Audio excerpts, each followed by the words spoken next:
விஜய் டிவியில் சக்ஸஸ்ஃபுல்லாக போயிட்டுருக்கிற ஒரு சீரியல் தான் மகாநதி. இந்த சீரியலில் காவேரி அப்படிங்கிற கேரக்டரில் ஆக்ட்ரஸ் லக்ஷ்மி பிரியா நடிச்சிட்டு வராங்க. இவங்க சமீபத்தில் பொன்னி சீரியலில் சக்தி கேரக்டரில் நடிக்கிற ஆக்டர் சபரிநாதன் கூட ஒரு ஈவெண்ட் அட்டன் பண்ணியிருந்தாங்க. அந்த ஈவெண்ட்டில் லக்ஷ்மி பிரியாவும் சபரியும் பண்ண அட்ராசிட்டிஸை ஒரு வீடியோவாக ஷேர் பண்ணியிருந்தாங்க.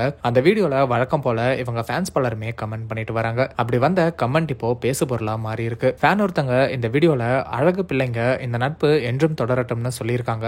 இந்த கமெண்ட்க்கு வேற ஒருத்தர் இந்த ஃப்ரெண்ட்ஷிப் மேரேஜ்ல முடியட்டும்னு ரிப்ளை பண்ணியிருக்காரு. இந்த ரிப்ளைக்கு பலருமே அவங்க அண்ணன் தங்கச்சி மாதிரி இப்படியெல்லாம் சொல்லாதீங்கன்னு ரிப்ளை பண்ணிட்டு வராங்க. இந்த நிலையில சபரியே இதுக்கு பதில் அளிச்சிருக்காரு. அவர் என்ன சொல்லியிருக்காருன்னா, சத்தியமா அப்படியெல்லாம் எதுவும் இல்ல, லக்ஷ்மி பிரியா என்னோட லேடி வெர்ஷன், நான் அவங்களோட மேல் வெர்ஷன் அப்படின்னு சொல்லி இந்த நட்பு என்றென்றும் தொடரும்னு சொல்லியிருக்காரு. மேலும் சபரிக்கு வந்த ஒரு மெசேஜையும் ஷேர் பண்ணியிருக்காரு. அந்த மெசேஜ்ல ஒரு அம்மா, சபரி அந்த கமெண்ட்க்கு நீங்க பண்ண பதில் நல்லா இருந்துச்சு, ஆனா அப்படி வர கமெண்ட்க்கு நீங்க ரிப்ளை பண்ணாதீங்க. நல்ல பிள்ளைங்க நீங்க, இந்த சமூகம் உங்களை அப்படி இருக்க விடாது. நீங்களும் லக்ஷ்மியும் எனக்கு பிள்ளைங்க மாதிரி, நீங்க ரெண்டு பேரும் நல்லா இருக்கணும், சோர்ந்து போகாம ஓடிட்டே இருக்கணும், பெரிய இடத்துக்கு வருவீங்க அப்படின்னு சொல்லி வாழ்த்திருக்காங்க. அந்த மெசேஜை சபரி ஷேர் பண்ணி, நம்மளை சுத்தி இப்படி நல்ல மக்கள் இருக்கிறது ரொம்ப ஆசீர்வதிக்கப்பட்ட மாதிரி இருக்கு அப்படின்னு சொல்லி லக்ஷ்மி மற்றும் சுவாமிநாதனை மென்ஷன் பண்ணியிருக்காரு. லக்ஷ்மியும் சபரியோட இந்த ஸ்டோரியை ஷேர் பண்ணியிருக்காங்க. பொதுவாகவே சிலர் ஆன் ஸ்கிரீன்ல இருக்கிற பேர் ரியல் லைஃப்லயும் ஒன்னு சேரணும்னு நினைப்பாங்க. அப்படி உண்மையாவும் சிலர் ஜோடியாகி இருக்காங்க. ஆனா எல்லாரையுமே அதே எண்ணத்துல பாக்குறதும் கமெண்ட் பண்றதும் ரொம்ப தப்பு அப்படிங்கிறது தான் பலரோட கருத்தா இருக்கு.